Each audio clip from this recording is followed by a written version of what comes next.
The 10 o'clock news starts right now on Fox Carolina, the local station. Nearly 150 dogs seized from a Lawrence County property. The sheriff's office described it as a devastating scene. What's next in the investigation?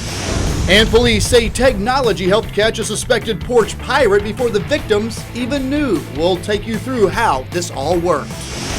Plus, it's been 3 years since she vanished, leaving everything behind. New details from police tonight on what they think happened to Robbie Turner. Plus, another round of rain pushes through and a big cool down is behind it. The 10 o'clock news starts right now. Good evening, I'm Cody Alcorn. Tori is off tonight. A suspected porch pirate nabbed by artificial intelligence. The video you're about to see was captured by Deep Sentinel's AI-powered home security system on Stall Street. That's in Greenville. It was captured back on January 8th. Just 15 minutes after the package was delivered, the camera picked up a suspect grabbing that package and then running off. Police showed up and say they found the accused thief with the package, and get this, he was still on the same street. Greenville police slapped the cuffs on him, and tonight we're looking at the technology used to catch this guy. Fox Carolina's Kayla Convoy talked with a spokesman for the company. She's live outside the Law Enforcement Center in downtown Greenville. Kayla? That's exactly right. I was able to see how all of this works tonight. I actually knocked on that same door. No one answered, but it didn't take very long before I heard a woman's voice coming from the camera. She asked if she could help me with anything, and I responded and explained why I was there. And then she replied, "Okay, I'll just be observing." So within a matter of seconds, they noticed I was there. Watch as an Amazon employee walks up to this home, package in hand. She puts the package in a container just before 1:30 p.m. and walks away. And just 15 minutes later, a man runs up out of nowhere, unaware he's already been spotted. This company, Deep Sentinel, is a little bit different than your traditional home security cameras in that the cameras are actually being watched live by, first, an artificial intelligence that looks for suspicious behavior. That AI flagged this guy as being suspicious. The system will then alert a human being, referred to as a live guard. And within 5 seconds, the guard was able to notify Greenville police, just as the suspect was taking off down the street. And today, CEO David Sellinger was actually able to show me one of those guard rooms. This is our live guard station right here. The unique thing about Deep Sentinel is that not only do we have the best AI on our cameras, but as soon as those AIs detect something that suspicious is going on, these guards are sitting here 24/7 watching the customer's cameras. And that's how they knew to call police, who arrived at the home in less than 15 minutes. Once they got there, they immediately started patrolling the area and quickly found the suspect still on Stall Street. Greenville police did a phenomenal job of responding. The guards are able to provide the police department with a description of a live crime in progress, and that's why they were able to prioritize it. In the video, you can see an officer pull up just minutes after arresting Lance Kuvillian, and in his hand, that stolen Amazon package. A big relief for the homeowner. As soon as the police officers left, walked up to her cameras and then said thank you to us. Because again, it's kind of a neat thing in that there are live people there, and so she was actually talking to a person and saying thank you. Now, police do say that they arrested this man after the homeowner went inside and was able to pull a picture of him off of that camera, and that's when they were able to hunt him down and return that package. Reporting live in Greenville, Kayla Convoy, Fox Carolina, the 10 o'clock news. Kayla, thanks so much. New tonight, 2 shootings in the city of Anderson just hours apart. The latest shots fired call came from Fairview Gardens apartments along Williamston Road. Fortunately, no one was hurt, but we're told a car was shot up. So far, no one has been arrested. And just a few miles over, earlier in the afternoon, police say someone opened fire at Friendship Court Apartments. Again, no one was hit, but a car was shot up here as well. Both shootings remain under investigation. Police have not confirmed the 2 scenes are connected at this hour.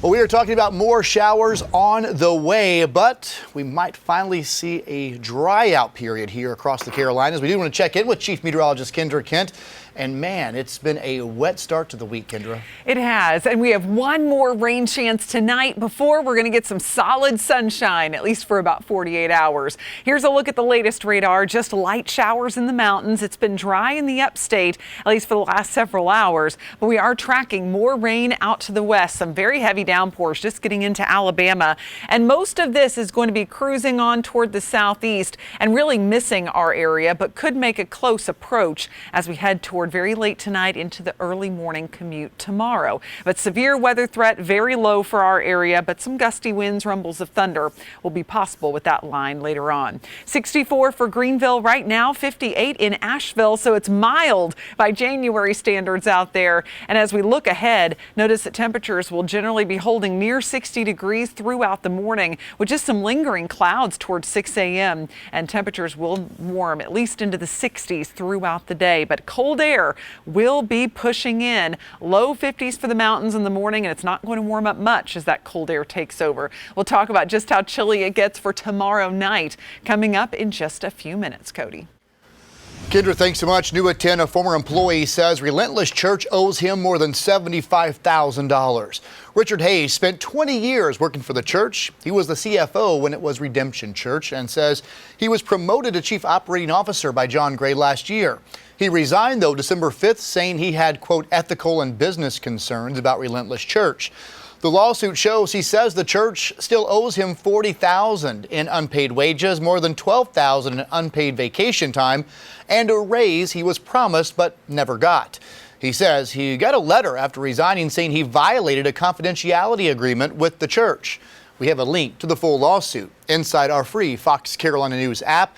Now, we have reached out to Relentless Church, to their spokespeople, but so far they have not returned our request.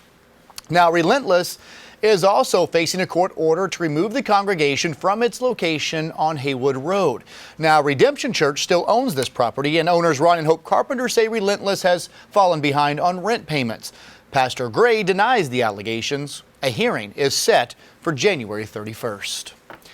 A developing story tonight at 10, cages stacked to the ceiling, hundreds of animals living in filth, and a massive multi-county rescue effort to get them all out. Tonight, we're talking 150 plus dogs and cats, as well as hundreds of chickens, rabbits, and ducks. They're all safe, but they've been living in some awful conditions in Lawrence County, according to the sheriff's office. They were called out to a home on Indian Mound Road after the owners would not let animal control on the property this morning.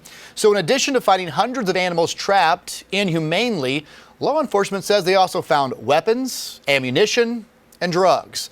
Matt Koufax has the latest on this investigation from our newsroom. Yeah, Cody, certainly a bunch of do's or a bunch of no-nos, I should say, on this property. Just a whole grouping of terribleness. The pictures and video from local rescue groups, including Anderson County Paws, which show firsthand what rescuers encountered when they came upon this operation, are shocking. And this saga is far from over. And mother Barbara Timms and her son Barry Davis were arrested. You're looking at their mugshots right now. Yesterday on felony animal cruelty charges. You're now looking at new video from Paws tonight, which shows hundreds of dogs crammed together in cages, piled high, living in absolute filth, layers of excrement on the floor. Next to those cages, inside those cages, rescuers took them out of just about every nook and cranny on the property, many of them diseased and clinging to life. Officials say it's possible many of them have never even been outside their cages. We also shot some drone video you're seeing right there. And in addition to the mostly dogs and some cats, Izzy's Pond was also there, taking in the chickens, rabbits, and ducks. And we hear about stories like this all the time, these mills, these animal rescues, but those there today say this may be beyond anything they've ever witnessed. It was terrible. You can't, that's why the word monstrous, I don't know what else word to use. The smell is overwhelming. Just the feces and urine everywhere is just absolutely horrific. And to know that these animals have lived in these kennels their entire life and have probably never been outside, never experienced grass, is just absolutely heartbreaking for us.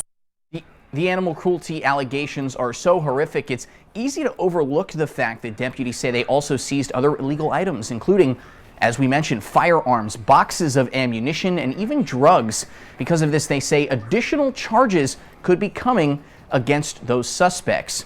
And deputies confirmed a third person was arrested today amid the investigation, but we're told her charges aren't related to the animal, so more information coming on that front. We will keep you updated. And for those of you at home who feel compelled to help out, it's a question we always get. Officials say the best thing you can do is adopt or foster animals that are already in the shelters, because these animals are still not available for adoption. That way you will make room for these rescues that are just now coming in. And of course, they always take donations. Cody, back to you.